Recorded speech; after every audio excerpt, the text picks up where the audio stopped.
অন্য একজন দেশের বিতাড়িত প্রত্যাখ্যাত এক মহিলা প্রধানমন্ত্রী ছিলেন তিনি, তার ভরণ পোষণ ইত্যাদি কেন চলবে? এর কারণটা কি? না, আমি প্রথম সারি নিউজ চ্যানেল বা নিউজ পেপারে গত দুদিন আগেও পড়ছিলাম, সেখানে বলা হচ্ছে যে শেখ হাসিনার নামে অনেক মিথ্যা মামলা দেওয়া হয়েছে বাংলাদেশে। তো সেখানে যদি হাসিনাকে ফিরিয়ে দেওয়া হয়, সেক্ষেত্রে তার একটা ক্ষতির সম্ভাবনা রয়েছে বা তার উপর একটা আক্রমণের সম্ভাবনা রয়েছে। সেই জন্য ভারত হয়তো আগলে রাখছে না। আপনার ইন্টারেস্টটা কি হাসিনাকে রক্ষা করার? আপনার ইন্টারেস্টটা কি? আমি এটা বুঝতে পারছি না। শেখ হাসিনা যেহেতু দীর্ঘদিন বাংলাদেশের প্রধানমন্ত্রী ছিলেন, ভারতের সঙ্গে সুসম্পর্ক ছিল, সে কারণে একটা তার মানে আপনি বলতে চাইছেন যে শেখ হাসিনা ভারতের কর্মচারী ছিলেন এবং এই মুহূর্তে আমাদের রাষ্ট্র চাইবে বা আমাদের সরকার চাইবে তার কর্মচারীকে নিরাপত্তা দিতে। একটা মানবিকতার দিক থেকে হয়তো। আপনি যখন শেখ হাসিনার নির্দেশে পুলিশ গুলি চালালো, তখন রিয়া গোপ বলে একটা 7 বছর বয়সী হিন্দু মেয়েকে স্নাইপার গুলি করে মারলো, তখন 1.5 সহস্রাধিক মানুষকে এই শেখ হাসিনা নামক মহিলা 20 দিনের মধ্যে গুলি করে মারলেন, তখন কি মানবিকতা কোথায় ছিল? তখন সে মানবিকতা কোথায় ছিল? এই গণহত্যার জন্য তো অবশ্যই শেখ হাসিনার বিচার হওয়া উচিত বলে আমি মনে করি। তার বিচার বাংলাদেশের মানুষ করবেন কি করবেন না অন্য ব্যাপার। ফ্যাসিস্ট শেখ হাসিনার 15 বছর দীর্ঘ শাসন আমলে ভারত সরকার তার সাথে বিশেষ সম্পর্ক বজায় রেখে বাংলাদেশের গণতন্ত্রকামী মানুষের প্রতি কি কি অন্যায় আচরণ করেছে, তেমন 10টা উল্লেখযোগ্য পয়েন্ট আজ আমি আপনাদের সামনে তুলে ধরব। মাত্র পাওয়া গরম খবর, এবার কঠিনভাবে ফেঁসে যাচ্ছে শেখ হাসিনা। ভারতের এক সাংবাদিক শেখ হাসিনা সম্পর্কে গোপন তথ্য ফাঁস করে দিলেন এবং সেই সাংবাদিক শেখ হাসিনাকে ভারতের দালাল বলে আখ্যায়িত দিলেন। অন্যদিকে ক্ষমতার লোভে শেখ হাসিনা ভারতের দোসর হয়ে অনেক অন্যায় করেছে, জুলুম করেছে, নির্যাতন করেছে। তার মধ্যে 10টি তুলে ধরবেন পিনাকি ভট্টাচার্য। আজকের এই নিউজগুলো নেট দুনিয়ায় ভাইরাল হয়েছে, তোলপাড় সৃষ্টি হয়েছে। না টেনে সম্পূর্ণ ভিডিওটি দেখুন। অন্য একজন দেশের বিতাড়িত প্রত্যাখ্যাত এক মহিলা প্রধানমন্ত্রী ছিলেন তিনি, তার ভরণ পোষণ ইত্যাদি কেন চলবে? এর কারণটা কি? না, আমি প্রথম সারি নিউজ চ্যানেল বা নিউজ পেপারে গত দুদিন আগেও পড়ছিলাম, সেখানে বলা হচ্ছে যে শেখ হাসিনার নামে অনেক মিথ্যা মামলা দেওয়া হয়েছে বাংলাদেশে। তো সেখানে যদি হাসিনাকে ফিরিয়ে দেওয়া হয়, সেক্ষেত্রে তার একটা ক্ষতির সম্ভাবনা রয়েছে বা তার উপর একটা আক্রমণের সম্ভাবনা রয়েছে। সেই জন্য ভারত হয়তো আগলে রাখছে না। আপনার ইন্টারেস্টটা কি হাসিনাকে রক্ষা করার? আপনার ইন্টারেস্টটা কি? আমি এটা বুঝতে পারছি না। শেখ হাসিনা যেহেতু দীর্ঘদিন বাংলাদেশের প্রধানমন্ত্রী ছিলেন, ভারতের সঙ্গে সুসম্পর্ক ছিল, সে কারণে একটা তার মানে আপনি বলতে চাইছেন যে শেখ হাসিনা ভারতের কর্মচারী ছিলেন এবং এই মুহূর্তে আমাদের রাষ্ট্র চাইবে বা আমাদের সরকার চাইবে তার কর্মচারীকে নিরাপত্তা দিতে। একটা মানবিকতার দিক থেকে হয়তো।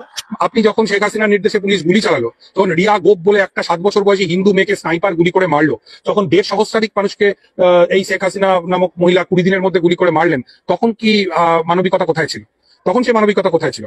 এই গণহত্যার জন্য তো অবশ্যই শেখ হাসিনার বিচার হওয়া উচিত বলে আমি মনে করি। তার বিচার বাংলাদেশের মানুষ করবেন কি করবেন না অন্য ব্যাপার। কিন্তু যদি আমাদের দেশের সরকার বা আমাদের রাষ্ট্র মনে করে যে শেখ হাসিনা তার পুরাতন ভৃত্য, দীর্ঘদিনের বিশ্বস্ত কর্মচারী এবং এখন মালিকের কর্তব্য যখন ভৃত্য বিপাকে পড়েছে তখন তাকে নিরাপত্তা দেওয়ার, আমি মনে করি সেইটা আমার দেশের জন্য এটা ভালো সিদ্ধান্ত নয়। শেখ হাসিনার যা হবে বা হবে না সেটা বাংলাদেশের জনগণ বুঝবেন। এবং আবারও বলছি, শেখ হাসিনার আমলেও বাংলাদেশে হিন্দু নির্যাতন যথেষ্ট হয়েছে, সমস্ত বিরোধী কণ্ঠস্বর দমন করা হয়েছে। সেক্ষেত্রে আমাদের তো এই আগ বাড়িয়ে এই ঝুঁকিটা নেওয়ার কোনো দরকার নেই। পৃথিবীর কোনো দেশ এই ভদ্রমহিলাকে কোনো ঠাঁই দিচ্ছেন না। ওর পরিবারের মানুষ তো লন্ডনের এমপি। আমি কর্মসূত্রে লন্ডনে থাকি অনেকটা সময়। লন্ডনের 4 জন বাঙালি এমপির মধ্যে একজন তো এই টিউলিপ সিদ্দিকী। সেই ইউকে সরকার সে পর্যন্ত এই ভদ্রমহিলাকে আশ্রয় দিচ্ছে না। তাহলে আমাদের কি দায় পড়েছে যে শেখ হাসিনাকে আমরা এখানে আশ্রয় দেব এবং মানুষের গালমন্দের শিকার হব? বাংলাদেশের মানুষের আমাদের কোনো প্রয়োজন নেই। আমরা বাংলাদেশের মানুষের সঙ্গে তাদের যে সরকারই আসুক, ডান বাম মধ্যম যাই আসুক, আমরা তাদের সাথে একটা সুস্থ স্বাভাবিক সম্পর্ক নির্মাণ করবো। আমি মনে করি বাংলাদেশের মানুষের সঙ্গে আমাদের যে ঐতিহাসিক বন্ধুত্ব ছিল তার ছেদ ঘটার সবচাইতে বড় কারণ হচ্ছে শেখ হাসিনার প্রতি আমাদের পক্ষপাত। যদি আমরা এই পক্ষপাত না করি তাহলে বাংলাদেশ এবং ভারতের মানুষের সঙ্গে মানুষের, রাষ্ট্রের সঙ্গে রাষ্ট্রের সম্পর্ক অনেক স্মুথ হবে। শেষ একটি বিষয়, যে বাংলাদেশের গণ অভ্যুত্থান এবং ভারতীয় মিডিয়ার ভূমিকা, আপনি একজন সাংবাদিক হিসেবে কিভাবে? আমার বলার অপেক্ষা রাখে না ভাই। এটা নিয়ে তো আমি একটু আগেই তো বললাম যে বিবিসি, ডয়েচে ভেলের মতো মিডিয়া, আন্তর্জাতিক মিডিয়া, তারা নিউজ করেছে, যেটা একজন সংবাদকর্মী হিসেবে খুব লজ্জার। কারণ আমিও একটা সময় পর্যন্ত ইন্ডিয়ান মিডিয়ার সঙ্গে ছিলাম, যে চূড়ান্ত অপতথ্য, মিস ইনফরমেশন, ফেক নিউজ প্রচার করা হয়েছে।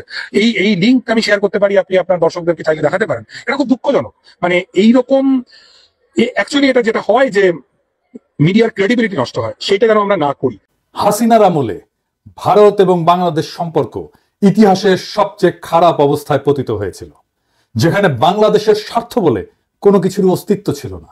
শুধুমাত্র অবৈধভাবে ক্ষমতায় টিকে থাকার বিনিময়ে খুনি হাসিনা বাংলাদেশের সকল স্বার্থ বিসর্জন দিয়ে একতরফাভাবে সবকিছু ইন্ডিয়াকে দিয়ে দিয়েছিল।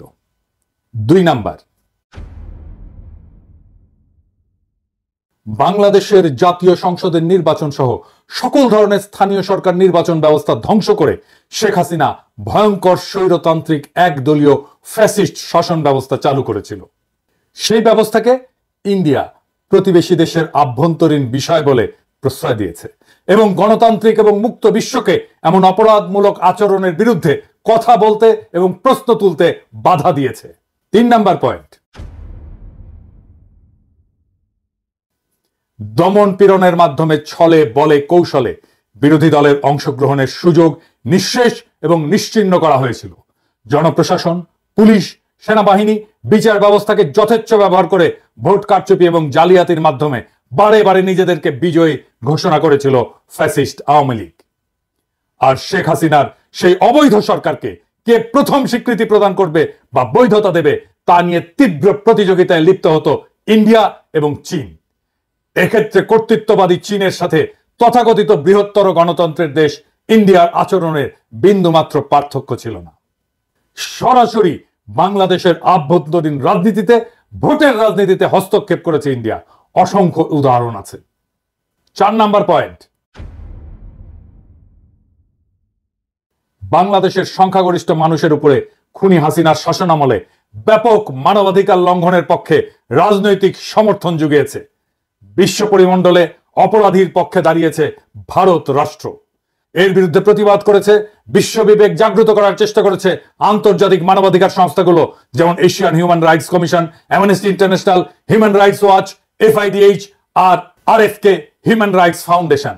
বিরোধী দলগুলো এবং রাজনৈতিক ভিন্ন মতাবলম্বীদের দমন করতে এমন হাজার হাজার নেতাকর্মীদের বিরুদ্ধে মিথ্যা মামলা মোকদ্দমা দিয়ে তাদেরকে নিষ্ক্রিয় করা হতো। শুধু তাই না, গ্রেপ্তারকৃত বিরোধী নেতাকর্মীরা হেফাজতে নির্যাতনের শিকার হতেন। অনেকে কারাগারে চিকিৎসার অভাবে এবং নির্যাতনে মারা গেছেন। বিরোধী দলীয় সমাবেশ এবং আন্দোলনের উপরে সরকার সমর্থিত বাহিনী নিয়মিতভাবেই সংঘবদ্ধ হামলা করেছে এবং সকল ক্ষেত্রেই এইসব অপরাধীরা বিচার থেকে রেহাই পেয়েছে। আইন শৃঙ্খলা বাহিনী, বিশেষ করে র্যাব এবং পুলিশ অজস্র বিচার বহির্ভূত হত্যাকাণ্ড ঘটিয়েছে। ক্রসফায়ার বা বন্দুকযুদ্ধ নামের ঘটনাগুলোতে বহু বিরোধী দলের নেতা কর্মী প্রাণ হারিয়েছে। বিরোধী দলের নেতাকর্মী, সাংবাদিক, নাগরিক সমাজের অজস্র নেতাকর্মীদের গুম করা হয়েছে এবং এই কাজে নীরব সমর্থন জানিয়েছে সব সময় ভারত রাষ্ট্র। 5 নাম্বার পয়েন্ট,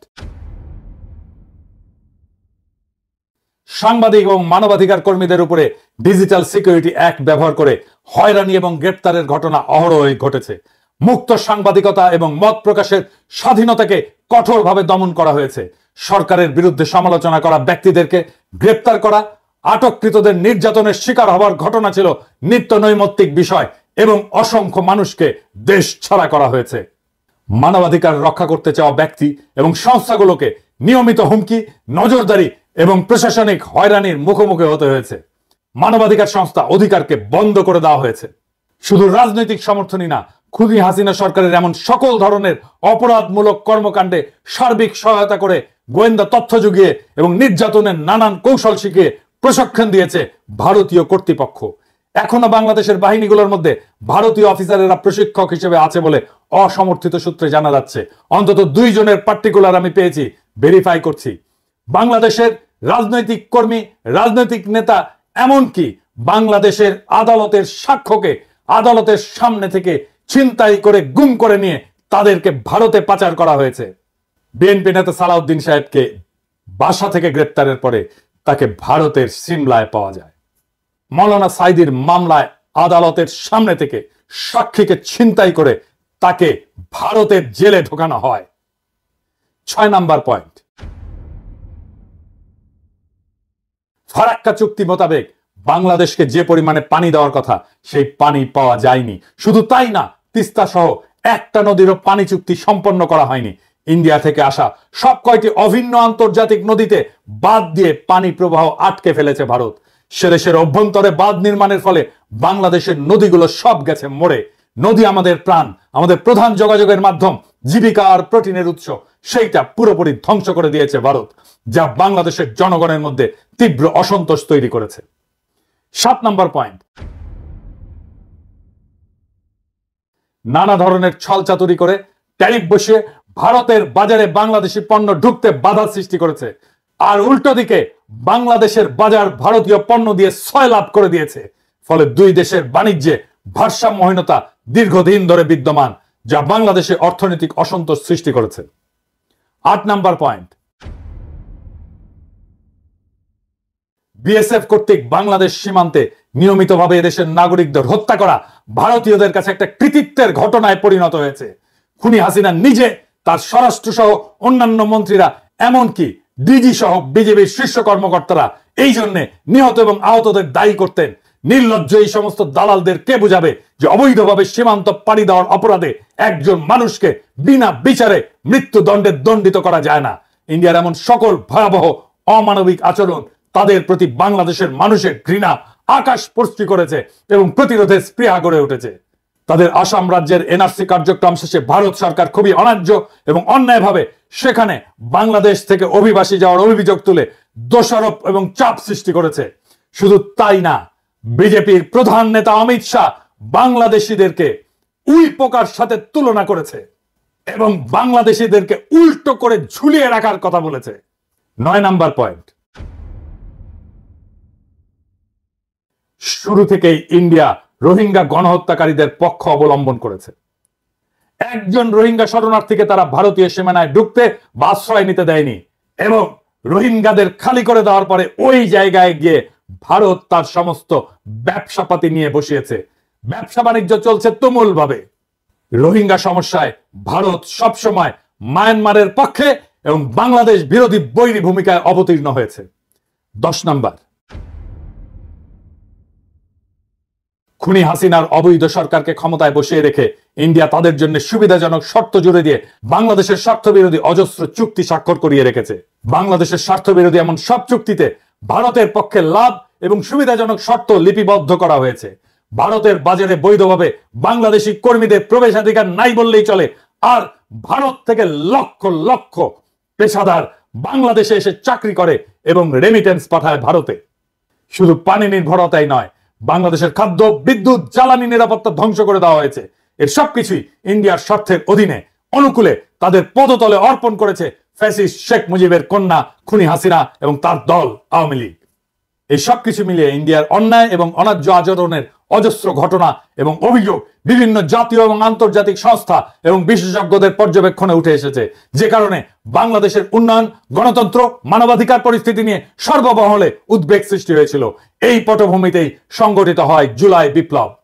জুলাই বিপ্লবের লক্ষ্য ছিল হাসিনার উৎখাত শুধু নয়, বাংলাদেশে ভারতীয় আধিপত্যবাদের অবসান এবং রাষ্ট্রকে নতুনভাবে পুনর্গঠন করা। রক্তাক্ত জুলাই গণ অভ্যুত্থানের পর বাংলাদেশের মানুষ শুধু শেখ হাসিনার ফ্যাসিবাদী শাসনের কবল থেকে মুক্তিই পায়নি, একই সঙ্গে স্বাধীনতার স্বাদ গ্রহণ করেছে। তার কারণ, জগদ্দল পাথরের মতো চেপে বসা একটা ফ্যাসিবাদী দানবীয় সরকার বাংলাদেশের মানুষের জীবন বিপন্ন করে ক্ষমতা কুক্ষিগত করে টিকে থাকতে পারছিল। তার প্রধান কারণ হাসিনাকে ইন্ডিয়ার সর্বাত্মক সমর্থন এবং সহযোগিতা। এই সত্য যারা অস্বীকার করে তারা বাংলাদেশের শত্রু। বাংলাদেশের স্বার্থ, স্বাধীনতা এবং মর্যাদাকে গুড়িয়ে দিয়ে শেখ হাসিনা কার্যত আমাদেরকে ইন্ডিয়ার উপনিবেশ বানিয়ে রেখেছিল। বাংলাদেশের প্রত্যেকটি মানুষের কাছে এই সত্য এতই স্পষ্ট ছিল যে শেখ হাসিনার পলায়নের পর বাংলাদেশের মানুষের সামনে ইন্ডিয়া প্রশ্নে একটা অভূতপূর্ব জাতীয় ঐক্যমতের আবির্ভাব ঘটেছে। সফল গণ অভ্যুত্থান সম্পন্ন হওয়ার পরপরই আগস্ট মাসের শেষ ভাগে উজানে পানি ছেড়ে দিয়ে বাংলাদেশের একটি অংশ প্লাবিত করে বিপ্লব পরবর্তী মুহূর্তে একটা বিপর্যস্ত অবস্থার মধ্যে ঠেলে দিয়েছিল ইন্ডিয়া। সেই ঘটনায় আমাদের জাতীয় ঐক্যমত আরো শক্তিশালী এবং আরো দৃঢ় হয়েছে। আমরা ইস্পাত দৃঢ় গণপ্রতিরক্ষার অভিষেক ঘটতে দেখেছি। সেই কঠিন সময় 15 বছরের যাবতীয় জুলুম, নির্যাতন এবং নিপীড়নে লিপ্তদের প্রভু সম সহযোগীর প্রতি সৃষ্ট ন্যায়সঙ্গত ক্ষোভের আগ্নেয়গিরি চাপা দিয়ে বাংলাদেশের মানুষ দুর্যোগগ্রস্ত সকল সম্প্রদায়ের নাগরিকদের নিরাপত্তার স্বার্থকে প্রাধান্য দিয়ে সকলে এক কাতারে জড়ো হয়েছিল। ইন্ডিয়ার যাবতীয় প্রোপাগান্ডা এদেশের সংখ্যালঘু হিন্দু সম্প্রদায়কে নিয়ে তাদের জঘন্য মিথ্যাচার, বিদ্বেষমূলক বানোয়াট প্রচারণা, অভাবনীয় সংযম, প্রজ্ঞা এবং দূরদর্শিতা দিয়ে বাংলাদেশিরা মোকাবেলা করেছে।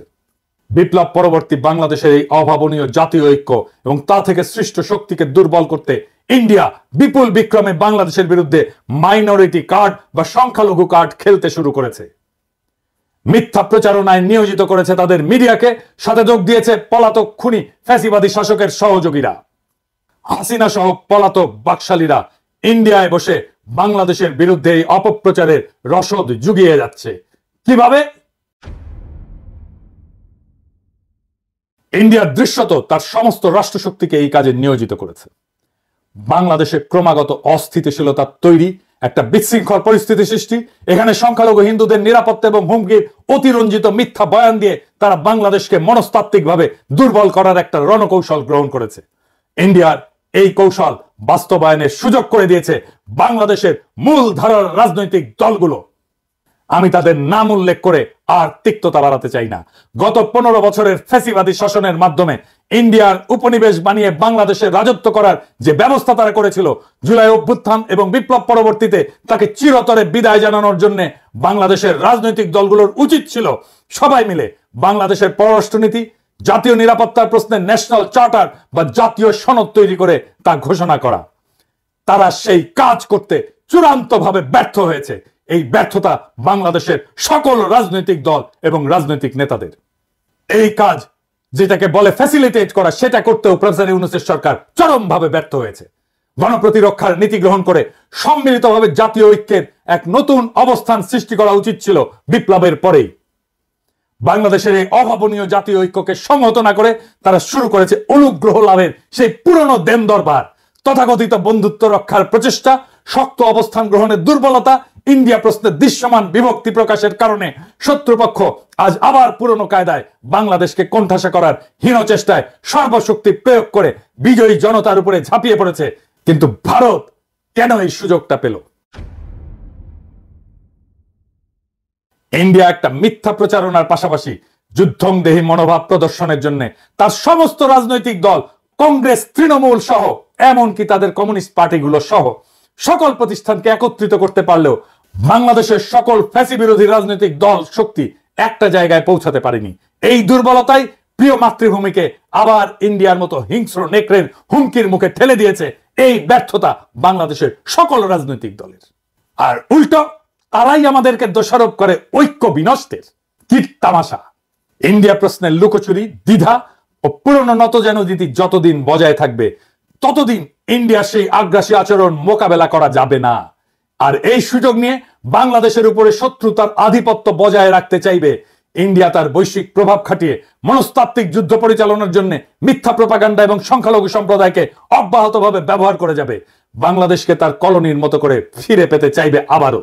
হাসিনাকে ক্ষমতায় রেখে বাংলাদেশ থেকে যে অসম, অন্যায্য এবং একপাক্ষিক সুবিধাগুলো ইন্ডিয়া কুক্ষিগত করেছিল তার সবকিছু বজায় রাখার পন্থা হিসেবে একটা বৈরী পরিবেশ এবং যুদ্ধনীতি বজায় রাখবে ইন্ডিয়া, এইটা লিখে রাখতে পারেন। যারা ভারতের অনুগ্রহ লাভের ইঁদুর দৌড়ে লিপ্ত হলো তারাই বাংলাদেশের সবচেয়ে র্যাডিক্যাল অ্যান্টি ইন্ডিয়ান ফোর্সকে কোণঠাসা করার মিশনে নেমেছে। আপনারা দেখেছেন কিভাবে তারা ভারত প্রশ্নে নতজানু নীতি নিয়েছিল। আমি সেই সব স্মরণ করিয়ে দিয়ে আর তিক্ততা বাড়াতে চাই না।